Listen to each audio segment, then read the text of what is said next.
Jesus has this encounter, very interesting encounter, with a Samaritan woman. Over time, she's come to be known as the woman at the... somebody said Walmart, the woman at the Walmart. No, not the woman at the Walmart, that's a different lady. This is the woman at the well. Could you worship God in a parking lot in really hot weather?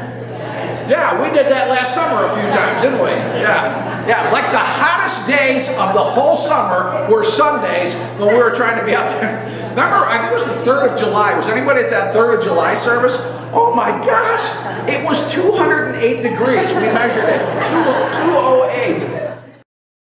But one day we were talking, and I was reading some stuff. I had some papers and things, and we were starting to chat a little bit, and he asked, hey, what do you do for a living?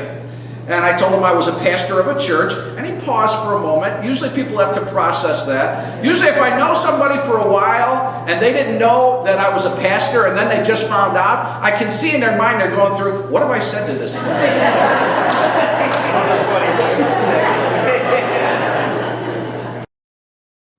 It's the nature of faith and spiritual matters.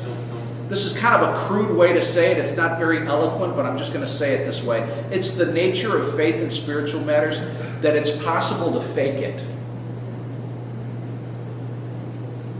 How would anybody know? They'd have to be able to read your heart and mind. When it comes to matters of faith, again, this is not the most eloquent way of putting it, but people can be phony. People can be phony about it. And in their phoniness, they might even be able to fool lots of people.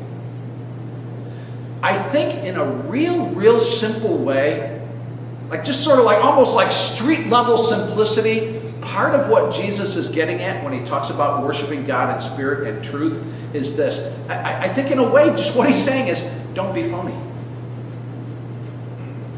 I think that's part of it. Just don't be phony.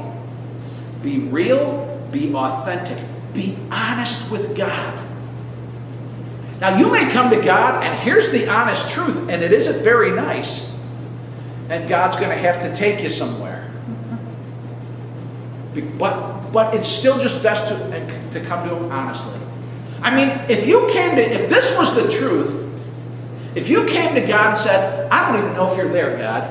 I don't even know if you're there. But if you are, I want to know that. That would be a starting point. If that was the truth. Real. Authentic. Hey, does God know the truth anyhow? Yes. Anybody going to fool God? So, it's always right to just be genuine with God. And God can meet us there. Amen? Amen. Would you stand, please?